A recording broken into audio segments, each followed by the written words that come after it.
Okay, so the next speaker will be Dr. Crystallography from the European Synchrotron Radiation Facility, and the title of his talk is Facilities for Structural Biology at the European Synchrotron. Something different from pigments to structural biology, but what I try to do in the next 20 minutes is to give you a little bit of guided tour through what can be done in structural biology at the ESRF. Before starting this one thing which I want to make sure is to acknowledge people. I'm aware that there's a lot of people missing, and as Paul Tuffer also already said, most likely would need a couple of more slides to say thank you. But what it shows is actually that structural biology done at the ESRF is very important. It's a very important part of the scientific program of the ESRF, and it involves actually quite a lot of other institutes which are located at the EPN, like the EMBL, the ILL, and the IBS. So what I will present in the next slides is the result of a close and fruitful collaboration of all these institutes together. This slide you have already seen in the presentation from Annalisa Pastore in the very beginning. It shows the location of the ESRF structural biology beamlines and ancillary facilities, which are highlighted here in red around the synchrotron ring. And you can see, let me try to get my pointer such that you can see it. You can see that there's some accumulation around ID30, which has a lot of the diffraction beamlines. I don't want to miss out, of course, ID23, which is located a little bit aside. There's also a Cryom facility. The next talk will talk about this one, a high pressure cryo cooling facility and a spectroscopy facility, which I will mention in my talk.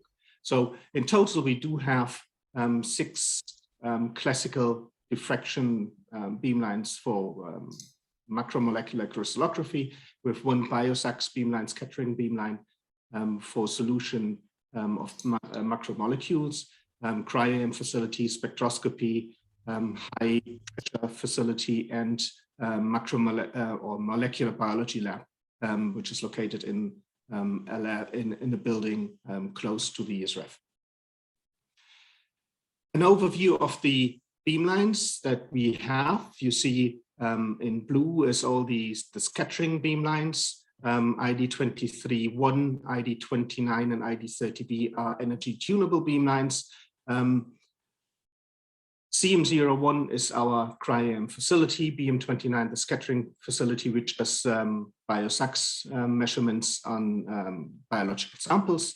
And then in green, the ancillary facilities, which are ranging from spectroscopy to high pressure applications in HPMX and, as I just mentioned, the molecular biology lab. Of course, I'm aware of AlphaFold, and do we still need all these diffraction beamlines? The quick question to this one, in my opinion, yes, we do, because I personally prefer to take any kind of medication based on an experiment than on a prediction. Yeah, but we can maybe talk about this one later. What I forgot to say is if you have any kind of questions, don't hesitate to write to me, and I will try to answer this one personally, or will guide you to the one which is best to answer this question you have.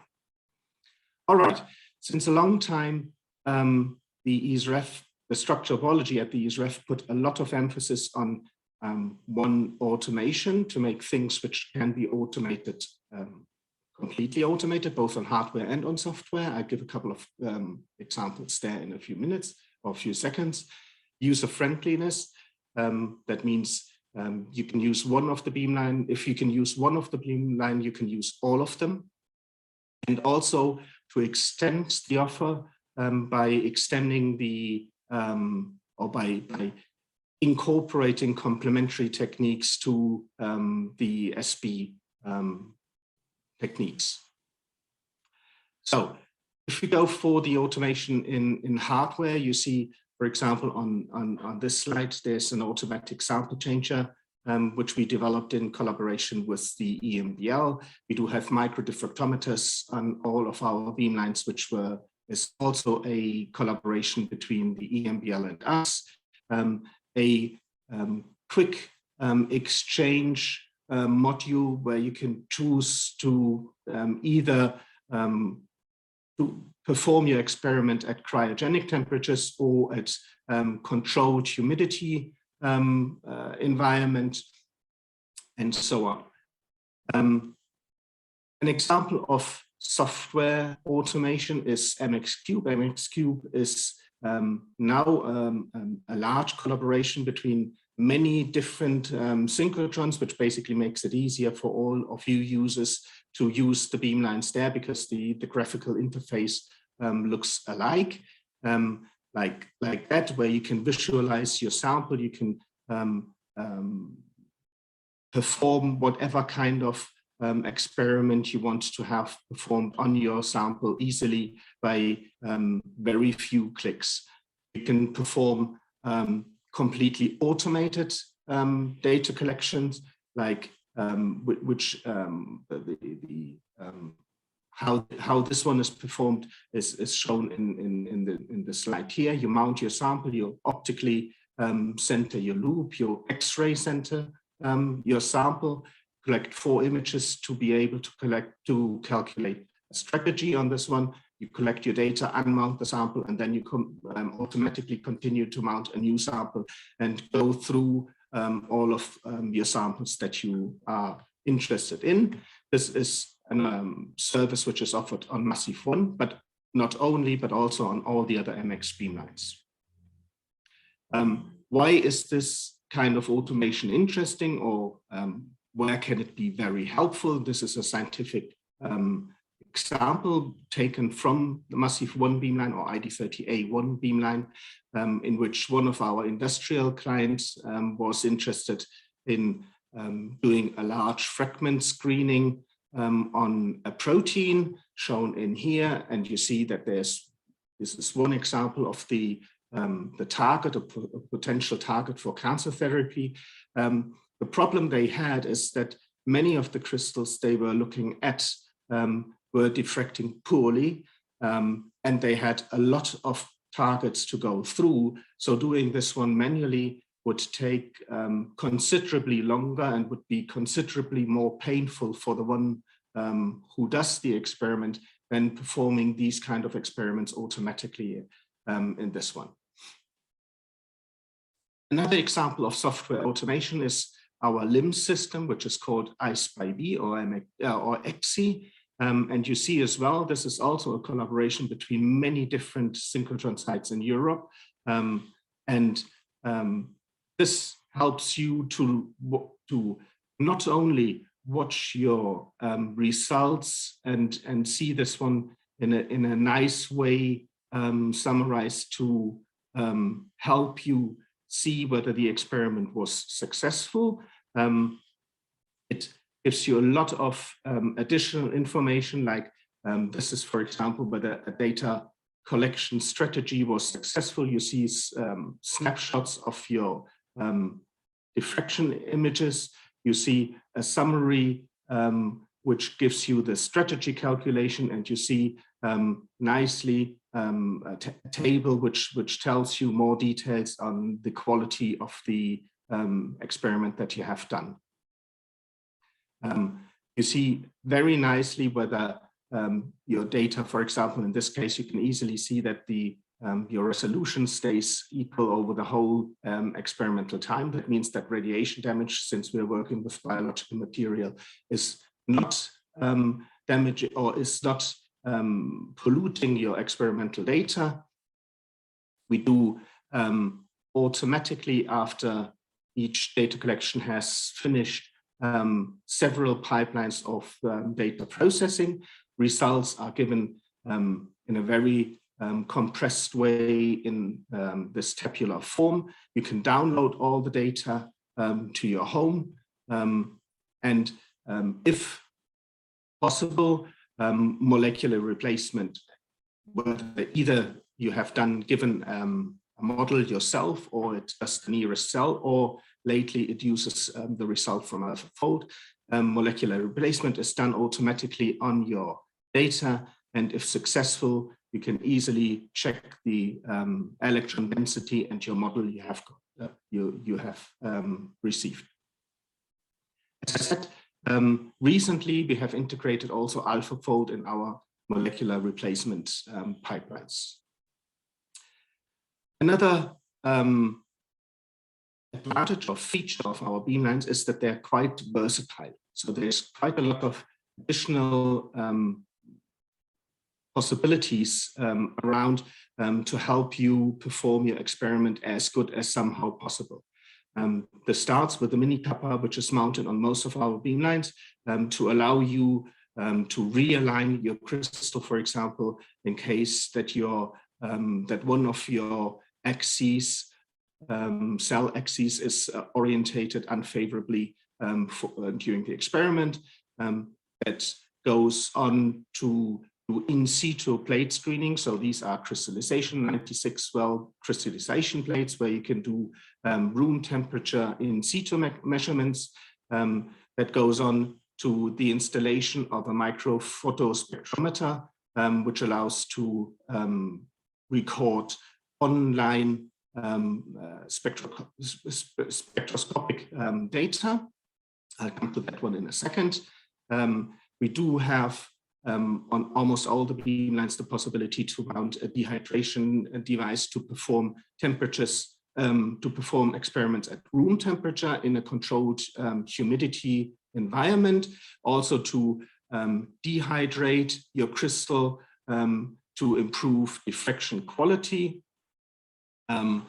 We do have high viscosity extruders for serious synchrotron crystallography experiments.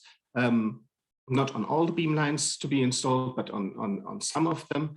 And especially we have one beamline which will be dedicated completely to SSX time-resolved experiments, which is ID29, microfluidic chips, which can be installed, as well as, in this case, little crystallization chips, which can be tested such that you can test crystallization experiments right on the beamline.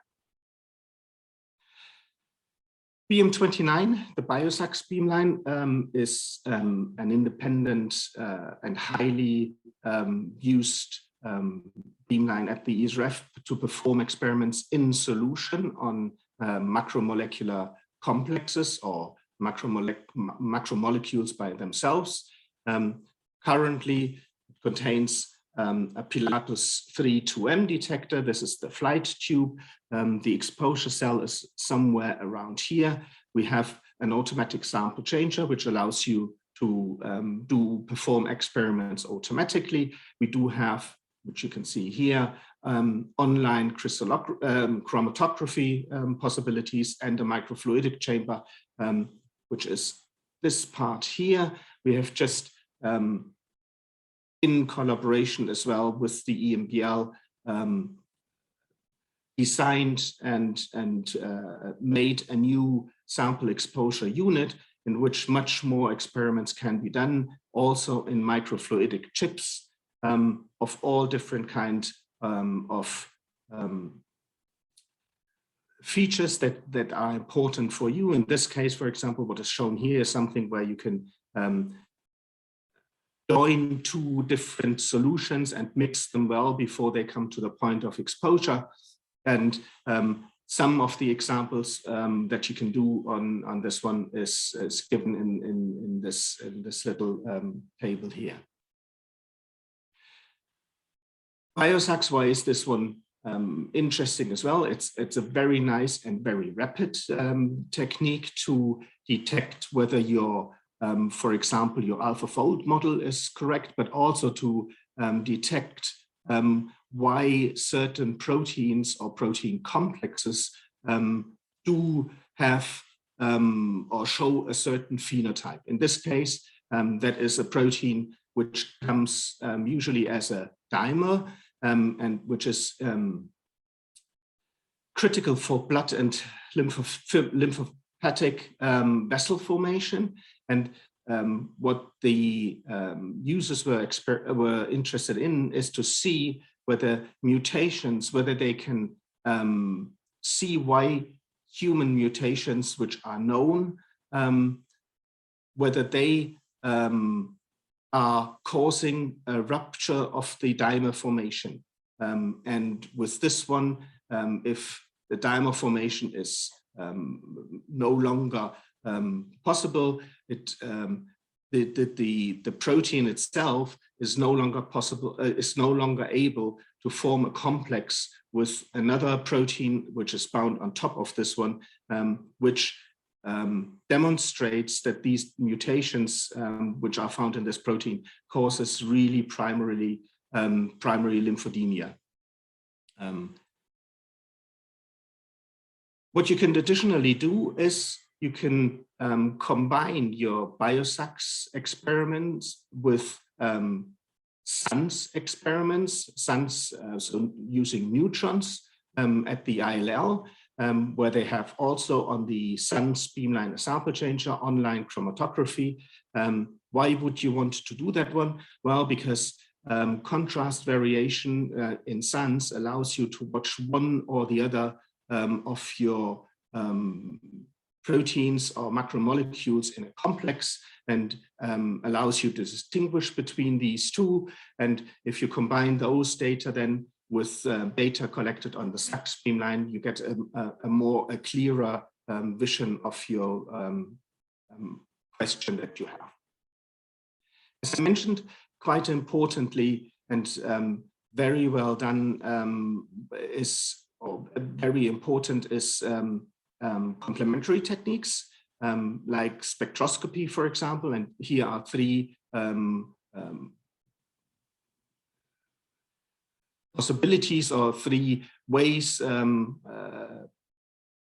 spectroscopy is done at the ESRF. That is UV vis, fluorescence, or Raman spectroscopy. This can be done both online and offline. And why is this important? In this table of these 9 proteins, these are just 9 examples that have been characterized or analyzed using different ways of different modes of spectroscopic modes. You see the images being the spectroscopic images that are shown on the right side. What is the mode which was applied on these proteins, and what you actually have monitored with this one. So you see there's quite a lot of different biological questions that can be monitored, whether this is checking whether the functional state is all right, checking your sample before and after irradiation, whether radiation damage has occurred, or whether there are kinetic crystallography questions that you have. A very nice example on this one, performed on various beamlines of the ESRF, including the ICOS lab. So the spectroscopy lab is this light-driven sodium pump rhodopsin, which is the only proton cation transporter that is currently known, and that has a potential for optogenetics. And the structure shows for the first time that there's an intermediate with a bound sodium ion, and that which is the key determinant of the cation pumping. High pressure applications on MX. Why do you want to do that one? One thing is you can cryoprotect crystals without adding cryoprotectant. You can improve the diffraction quality, and you can see where ligands bound, and also certain gases, how they enter and how they bind to the protein. All this is possible because at pressures higher than 1,500 Pascal, a bar, sorry, leads the water to change, you basically swap between low density water in this phase diagram and high density water, and it allows you to, this high density water is basically not crystallizing if at cryogenic temperature, so you can directly apply liquid nitrogen temperatures on it. An example on this one is trypsin. Trypsin with a very known inhibitor bound, which is benzamidine. From crystal structures, the binding site of benzamidine was known since a long time. Molecular dynamic or simulations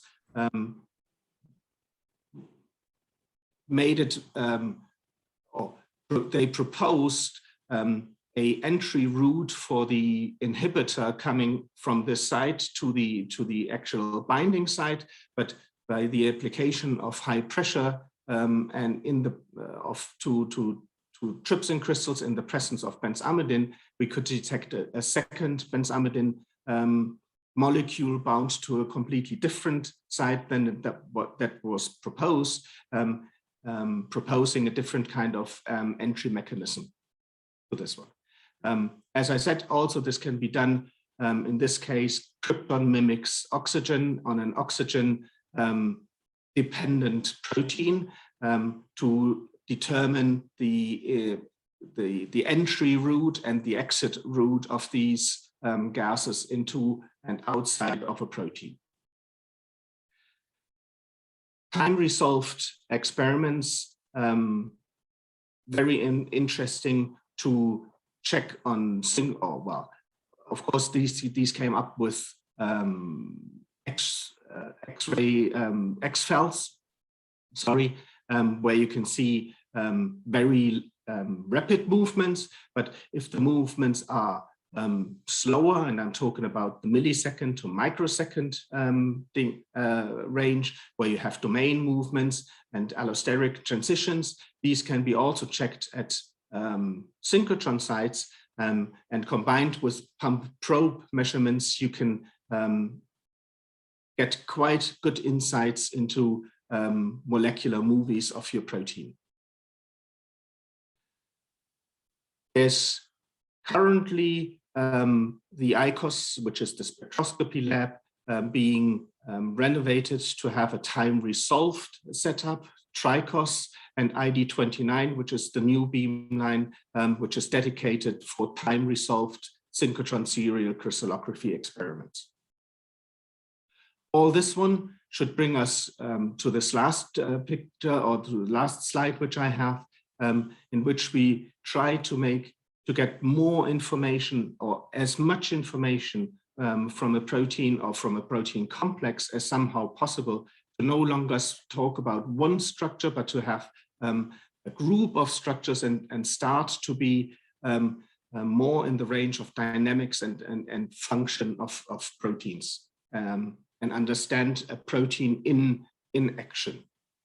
And with this one, I'm finished, and I thank you for your attention. As I said, it's a lot of information which I gave you. I'm sorry for that one, but you're always welcome to come back to us and just let us know, drop us an email and ask your question that you have. About room temperature crystallography. Yes. Is it possible to prepare trays at the ESRF? Theoretically, yes. No problem. We do have the possibility to store your trays after you have prepared at room temperature at 4 degrees. All this is in place. So theoretically, yes, it's not often done. Thank you. Do you have any questions from the audience? All right. You can hear us now. I can hear you now. Yes, we're running out of time, so thank you very much again, Dr. Müller, for the wonderful speech. You're welcome. Thank you. So our next speaker is Dr. Kandia. from ESRF as well. So the title of her talk is the Cryo-AM facility at the ESRF, an essential tool for integrated structural biology. Thank you all. I hope you can see my screen and see my hear me well. Yes, it's fine. Okay, thank you. So thank you again for such a nice opportunity to share what we do in our cryo-EM beamline. So I'm just here to convince you that electrons are also important as photons. So here is a striking example, which we all know during the pandemic, the cryo-EM structure of the spike protein has been solved from the gene in about 3 weeks' time. So cryo-EM has become such a powerful technique thanks to all the technological advances and software developments that happened during the past years. And here I'm here to say that cryo-electron microscopy is very well integrated into a workflow of integrated structural biology. This is a scale, multi-scale and multi-resolution scale to show that how different techniques can be used in an integrated way to answer several biological questions. I'm going to illustrate this with one example. Here it shows a HIV virus. As you see outside the membrane, there are several glycoproteins are exposed. Sorry, it went too fast. Exposed, and this information can be get from the cryo-electron tomography. And inside you see the core structure. And that is by cryo-electron microscopy or single particles. Now what you see is also the binding of the antibodies to the glycoprotein, which is also from single particle analysis or cryo-electron microscopy in short. And here if you see on the core protein, you can also study specific interaction of inhibitors, and this is from X-ray crystallography. So one can use a wide range of techniques to understand how a virus infects a cell. And this is really important in medical science as well. And if we understand all this, if we see how a virus is behaving inside the cell, for example, one can understand the virus better, and also we may be able to even combat it. So cryo-electron microscopy is practically seeing the molecules in its native environment, and it is a very vast field, starting from scanning until electron tomography. So what has become most popular, or the breakthrough that came through in the last few years is, and that leads to the Nobel Prize in chemistry in 2017, is what we call just single particle analysis, where you image the molecules in solution in its native environment and analyze its structure by choosing them individually and building up a statistical pool of particles. So here in ESRF, what we do is only single particles for the moment, and I will come into the future perspectives in my last slides. So what we have in CM01 is a Titan Cryos G3, which is equipped with a quantum LS energy filter. And recently we upgraded to a K3 direct electron detector. This is the latest generation detector, which also has a Volta faceplate, which is nothing but a small equipment that helps to image very small molecules of the order of 100 kilodaltons or even less than that. I have a very nice example to show the power of the faceplate. It's a very tricky equipment, but it is very helpful to image really the small size molecules. And the access model to CM01 for the moment, Joanne has explained in detail all of them, but for CM01 specifically, it is either rolling access or bag access. And the bag has been very recently introduced to CM01. Currently, we have only 6 bags, which might be getting expanded.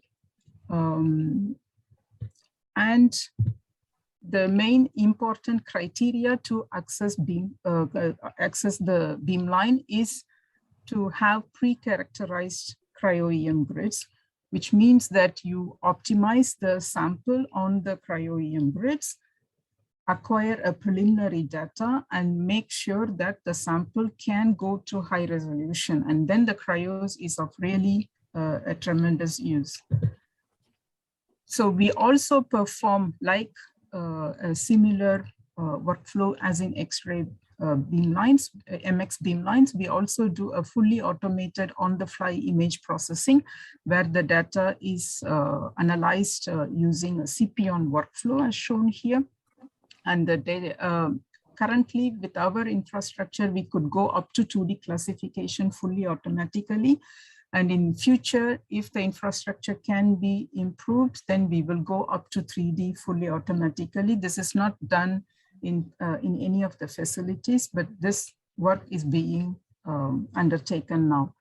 And all the intermediate results, the metadata, etc., are shown in this XZ2 interface, as Christoph just explained. So you can, on the fly, you can, in real time, you can see what the micrographs are being collected, and they are also processed. So several statistics are also given to you to show that the data quality is up to the expectations. Here are some of the best numbers from what we got from the infrastructure we have. So we have the apoferritin structure up to 1.6 angstroms, and that one even from K2 camera when we had the K2 camera. And on the other side, challenging the size of the protein, we used faceplate to go up to 4.4 angstroms for a 63 kilodalton protein. And this work is being progressed also. The user program has started in November 2017, and until the beginning of this year, CM01 has been of great use to member countries from more than 14 member countries and also some of the non-member countries, and which leads to several high impact publications as shown here. It has been a very productive year from 2018, and some of the showcase of some of the publications is shown here. I will take you through some of them just to give you an impression of what kind of biological samples have been studied in our beamline. So the first one is called 5-HT3 receptor. It is nothing but a serotonin binding receptor. What is serotonin is a neurotransmitter, and it is, this receptor is the main ion channel of a brain and the peripheral nervous system. It is also involved in controlling the gut movements.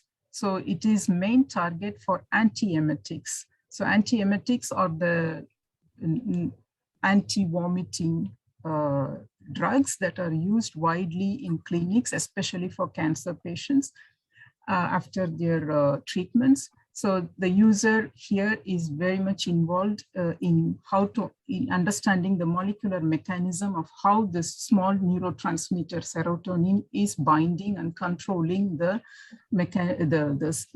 structure and the function of this receptor. And the second one here shown here is the alpha virus NSP1 protein. As the name goes, this protein is a non-structural protein involved in the viral replication in a very important manner. And the structure was solved, and the structure gave several useful insights, especially in the oligomerization of the protein and how this oligomerization controls the membrane binding of the protein and the RNA capping of the RNA capping ability of this protein also.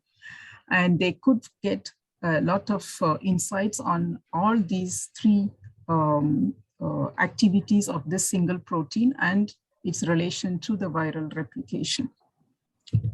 Here is an in-house research example where this is about the adenovirus protein.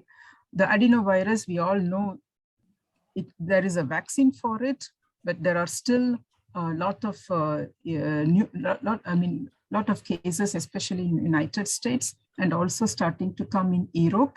And besides this regular viral infection, this adenovirus, as we all know from SARS-CoV-2 pandemic, this is also used as a vector for vaccine development. So there is a very important question that we need to ask is how this protein is, how this virus, especially the fiber protein, we call it, as shown in the figure here, which is recognizing a particular receptor on this host cells. And the particular receptor has been studied as a desmoglein protein. And together they form a complex which is about only 96 kilodalton. And that has been very challenging for crystallography due to several reasons.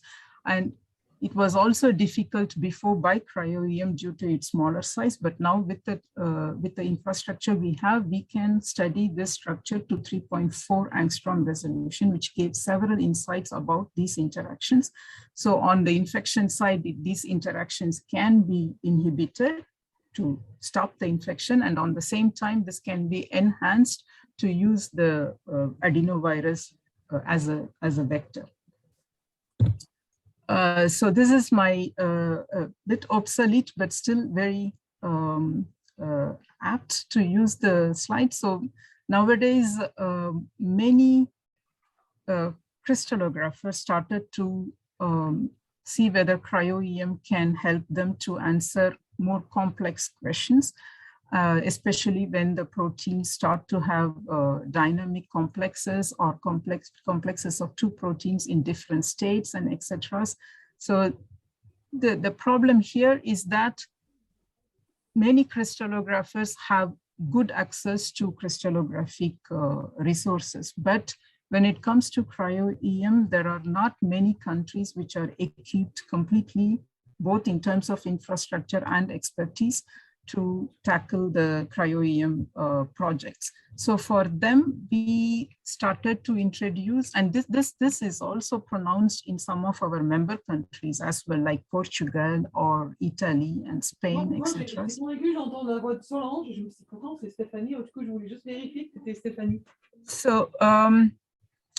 So we introduced a new pipeline for users for member countries, from member countries which have minimum cryo-EM infrastructure, and that we call it solution to structure pipeline, which implies that the user, if they have a biophysically stable protein, they can send us the protein and we can do vitrification and screening in a low-end microscope in collaboration with one of the institutes in our campus. We do this iteratively few times, and if the efforts are successful, this goes to high-end data collection. The only requirement from the user side is to show us that they have a very stable protein in solution and they have the infrastructure to process the data, because currently we don't have that infrastructure to do the processing as well. So in detail, this is the workflow that we follow for this pipeline, but the take-home message for you is that there are two entry points for this pipeline. One, as I said, starting from liquid samples. Some of the member countries also have adequate facilities to prepare even samples or cryo-EM grids, where they can also send us grids and we can just do the screening in the GrSUN and go to the high-end data collection. So this pipeline has been started during COVID, So far it is going in good progress. We have several projects being initiated, and one has even been successfully done until the end, and the user is currently processing the data, and it's very optimistic for the moment. This is a collaboration with Portugal. The user is interested to study the pathogenic, how this pathogenic bacteria, Clostridium difficile, it's suppressing the defense barriers imposed by the human immune system. So the structure has shown several insights into this particular biological questions. I will not go into the details, just to show that it has been a successful story. So coming to almost the end of my talk, it is it's really nice to introduce here that we will have some expansion in cryo-EM. There will be a second cryo-EM beamline. We call it CM02. This will be a French national beamline, and we will have partial beam time in CM01, CM02 as well, and this gives us more opportunities to have additional users, like if Greece joins, because currently the CM01 is heavily demanded. I wonder what had happened to you. And this additional beam time will be very useful to include more member countries and more users, and also it opens up heavy possibilities to perform cryo-electron tomography experiments and micro-ED experiments as well. With this, I would like to thank all the people, and I follow the same footsteps as Paul and Christoph, so it's really too many people to thank, but the core team deserves the major acknowledgement for all this to happen. So with that, I can take any questions if there is any. Thank you.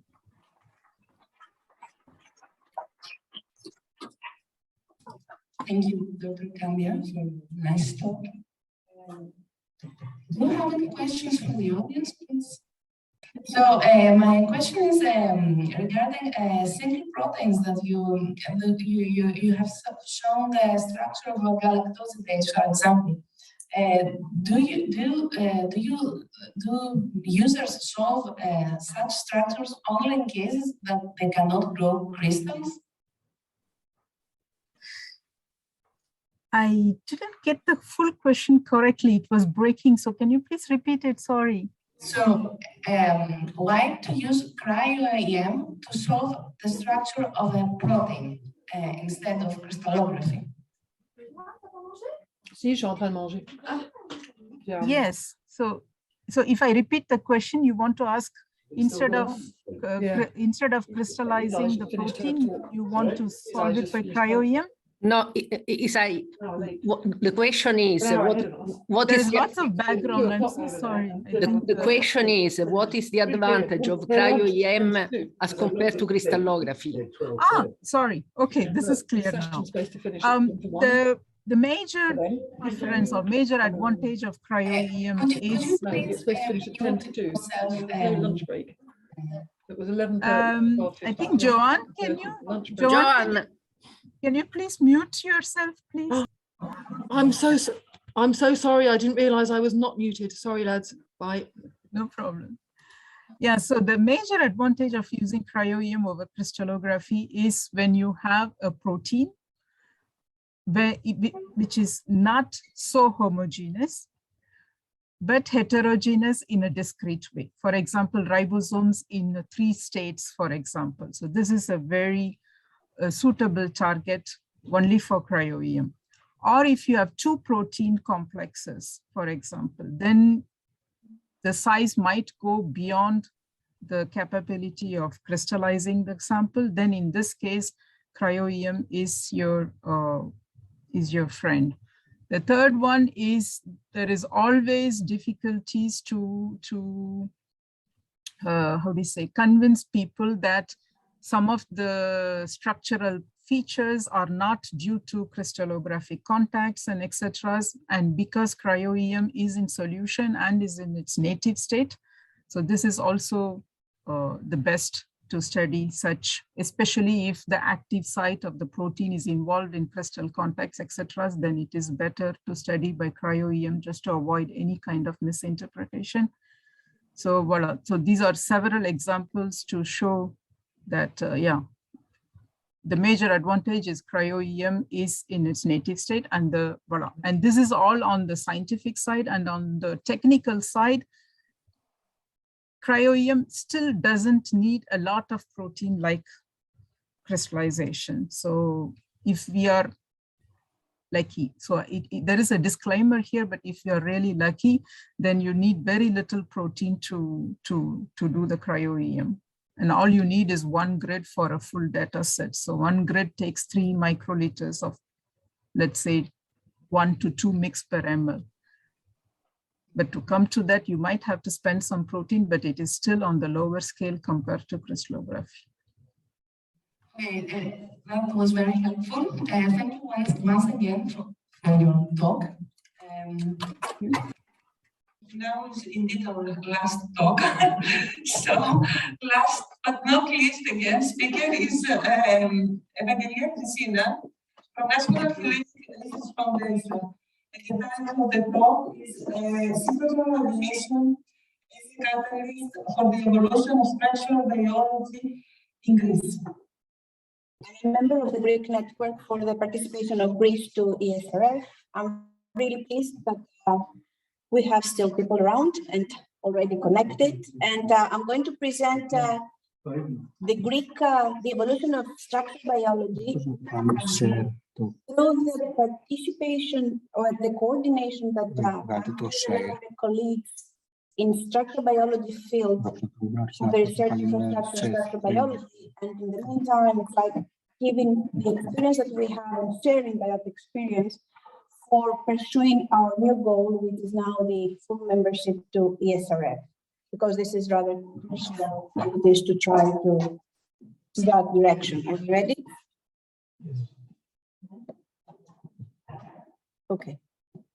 So, thank you. So it's a pleasure to have all the visitors here for pursuing this task, and also all the colleagues from ESRF that they really made all these excellent presentations. And I would just suggest that Ed Mitchell's presentation is going to be sent to decision makers as well, not only the industrial sector, because I think that it's for larger the larger public understanding. So just give me a minute. Okay. So structural biology in Greece dates back to 1980s, so it's not something new, and the same applies actually for the people that they have been involved.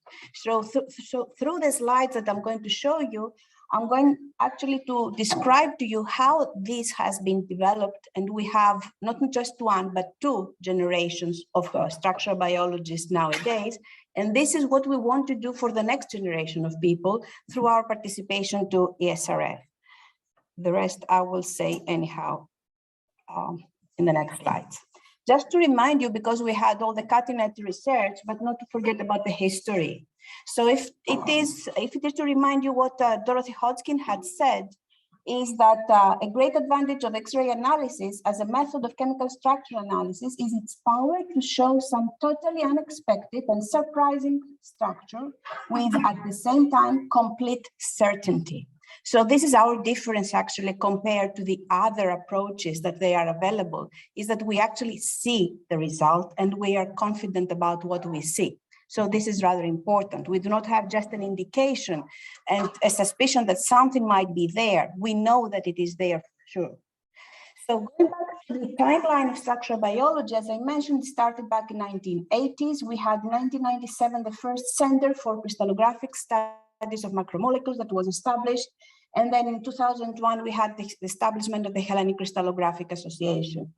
The actual effort in collaboration with the people from abroad also continued in 2005. You cannot see that very nicely there.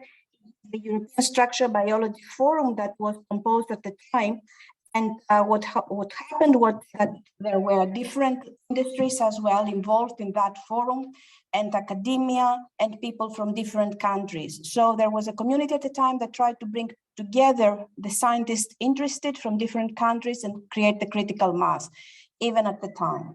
So in 2008, we had the first users meeting as structural biologists at national level.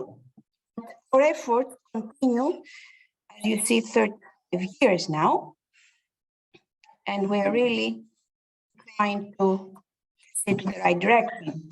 Some of you might already recognize Louise Johnson there, along with Nikos Ikonomakos. So that was an example of a really nice collaboration. Unfortunately, none of them is with us today, or actually they're not with us anyway, not just today. You can see also the area detector that was there in Oxford, and the first measurements were really taken. So that collaboration started in 1973, when I was born actually, and that was the date that Nikos was having his thesis, and he visited Oxford to collect some data.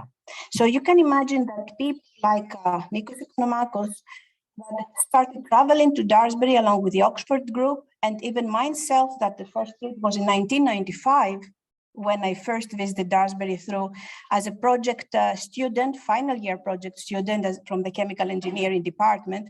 And I was really excited to be there and collect data, although I was really surprised because it was in the middle of nowhere.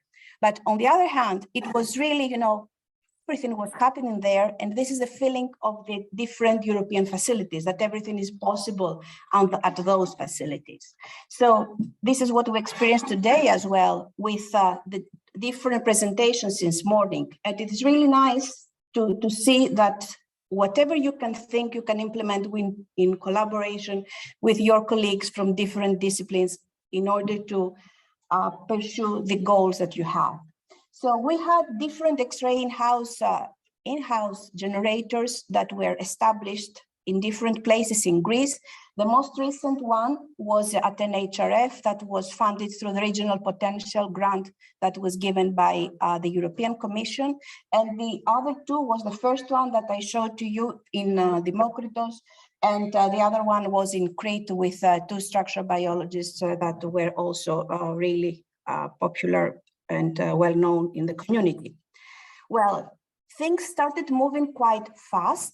And as you already saw in the previous lectures, in the past, we used to spend days in order to collect our data. Nowadays, we have hours, minutes, or even seconds in order to get images and the full data set and be able to determine, for example, structure, no matter where it comes from. For us, it's protein structure. Of course, we had some excitement at the synchrotron where, students started, painting the plasticine there with the capillaries and the crystals before exposing, because we've been waiting for something like 8 hours for a full dataset collection.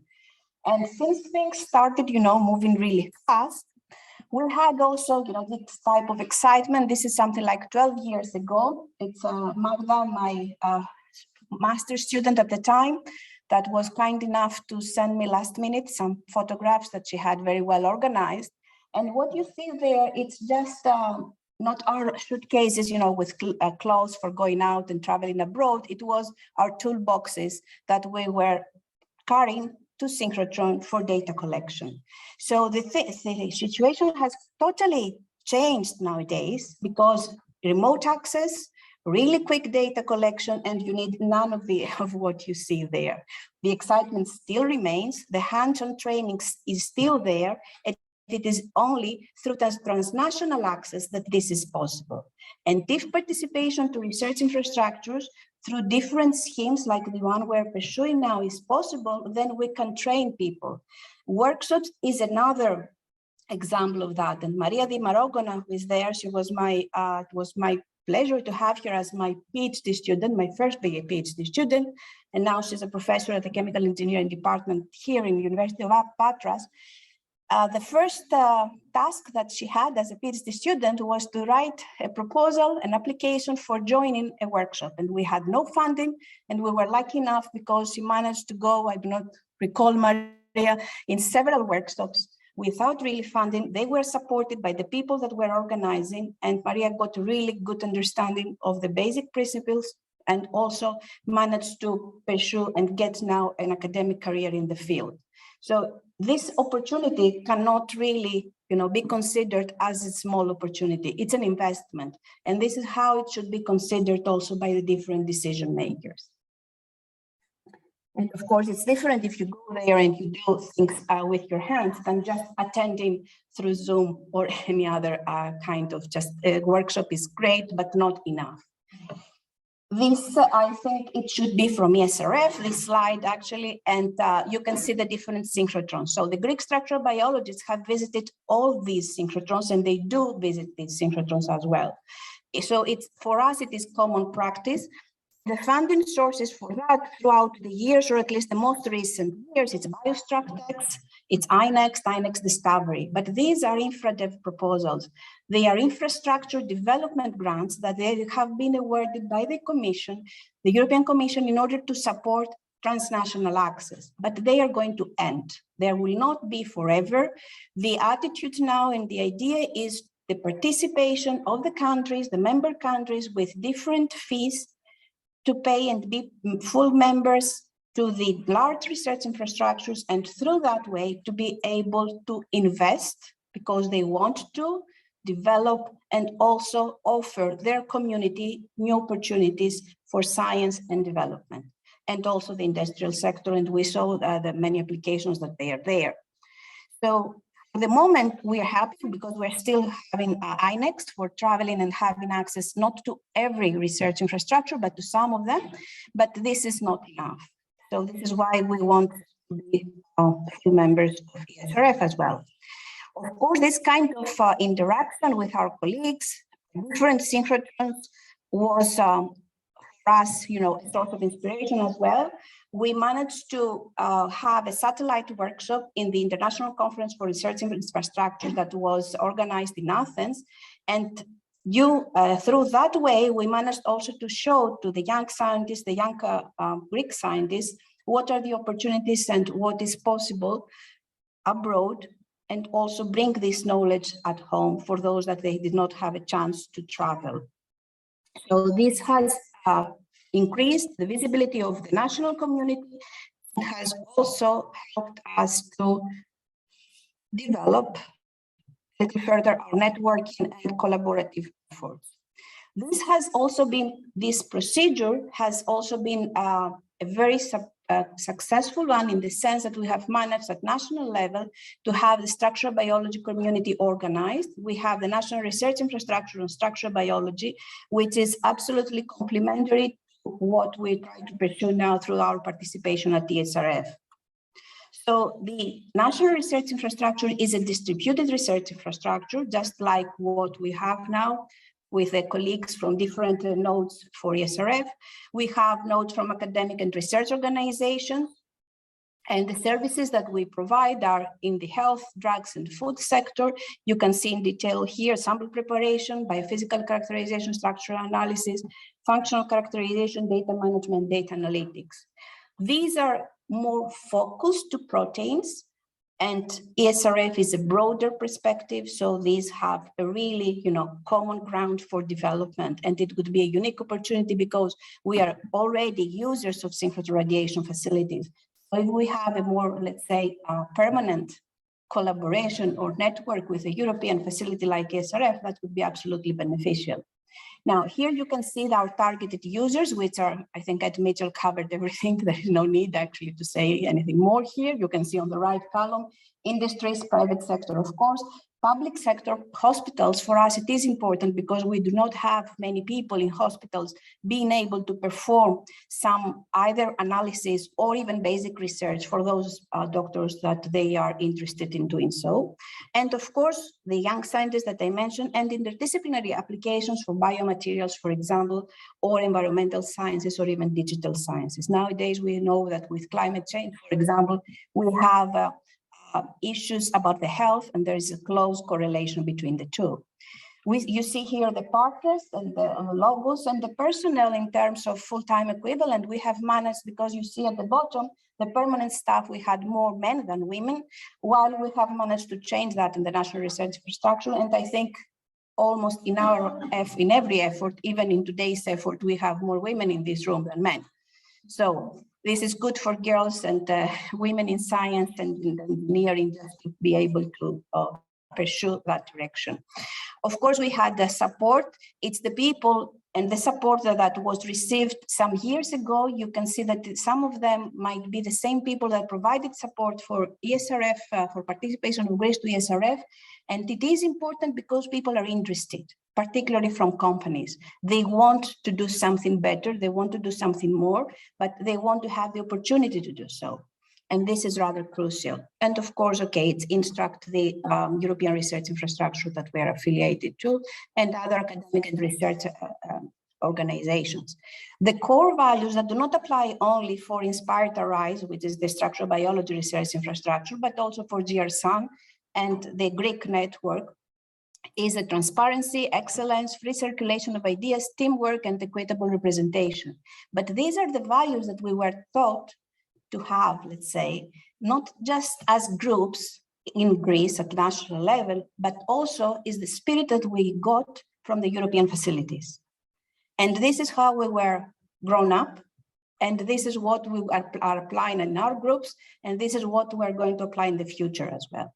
So the uniqueness that applies for our participation to ESRF as well is that in the Balkans and Southeast Europe and the Mediterranean area, there is nothing. So the readiness level of Greece to participate in general in S-free research infrastructures, including Instruct and ESRF, is really high.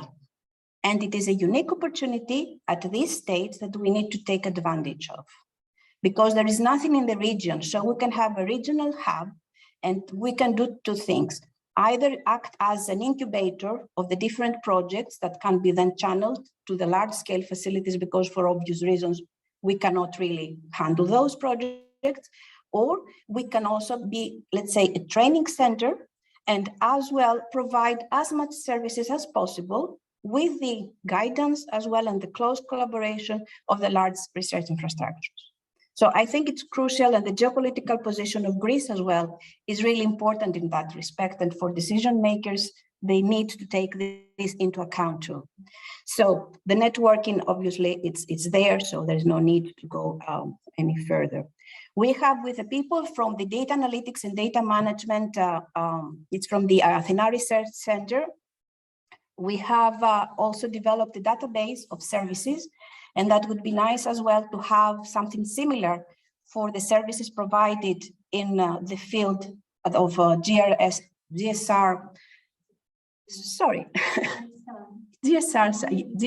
yes, sorry, I was confused. To provide the database of the services provided at national level and organize the community in that respect. So we have the different partners you see here, the individual services, where the funding has come from, and details about the service itself. We have followed the model that we were taught to and we were grown up with. It's the application to have the transparency based on excellence. We have an access policy, and the same policy, I believe, more or less would apply for GrSUN as well. It's, you know, just to evaluate the proposals, having a moderator, internal, external reviewers, etc. And also, we cannot see these two, but anyhow, it was about the safety of the samples and the, you know, to catalog the users that they are visiting the facility.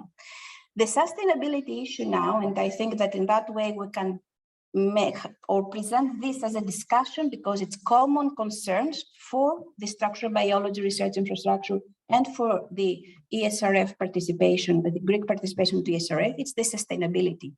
So the government has to commit. The policy decision makers, they have to make a policy that would be sustainable. So they have to support, or they need to support and provide the opportunity in terms of investment to different S3s, and make sure that this investment will give back money. No matter what the national rise will be evaluated as good or bad, the opportunity to give some outlet to the young scientists who could still stay in the country and have access to European facilities and all this cutting-edge research and technology, I think it's invaluable. And definitely will have a return just to bring money back to the country through that type of investment one way or the other. even if they decide to become entrepreneurs and just have an SME in the future and be themselves user of the large research infrastructure. So they need to commit one way or on the other and just make an annual investment. So this is just the governance scheme. You do not really need to go into any detail. It just shows here the overlapping between the different disciplines and the different research infrastructures as well, for example, the health and food sector, and how complementary these are so far. And for ESRF, it's more, they are in a different domain, but nowadays, I'll show you that in a minute, we have received support from different instruct centers for having this commitment, for having this participation of the at national level to the European research infrastructure. We've been trying for years what we've been trying now for ESRF, but I think that the time has come and the environment is really mature to be heard and just support this joining the S3 research infrastructures. So we're somewhere here today. We need to build an ecosystem of research infrastructures. And if it is to go a little further, we need to just give the opportunity to young scientists, as I said before, to get involved, since we do have the critical mass, and we're not supposed to leave this critical mass disappear. So we need to have this national consensus, one way or the other, to understand what the applicability of methods is. Ed Mitchell's presentation, I think, covers totally what I'm saying here. Advantages, limitations, and also the added value and the synergistic effect of such an effort. Of course, the time scales, and also there are different opportunities for IT people for data management and data analytics, because all these data, they do provide an open space for these people if it's to start working on. What I wanted to say before is the roadmap for the European roadmap research infrastructures and the efforts that they have been doing. So here it's a landscape analysis, and in different colors, sorry about that, I cannot disappear it, but still I will put it up and down. You can see the different disciplines, for example, in digital sciences, in environmental sciences, and physical sciences, and engineering, where with structural biology touch upon. And also, the same thing is for ESRF, if I manage to change the slide. So here, it's even more broader for the fields that ESRF can really interact with, the inter-domain research. And I think it's a question that they try now to address at European level, how you can have this inter-domain synergy and building on that capacity and going beyond. So I think it's rather crucial at national level also to mimic the existing examples and have this creative talk between disciplines, scientists, decision makers, eventually to foster and convince people to support the Greek participation in S3 projects in general. It's not just these two, it's in general. We need to do that, it's an investment. And also to build a sustainable ecosystem of research infrastructures at national level. Thank you. And thank you for coming.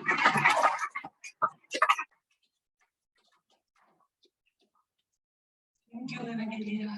So any questions? I would like to thank Evangelia and Sina for this beautiful overview about, and the emphasis, which I totally agree, that the country needs to participate in as many as possible S3 infrastructures if we want to be competitive. Thank you very much for making this point. I think that's the message that we also want to pass to our government.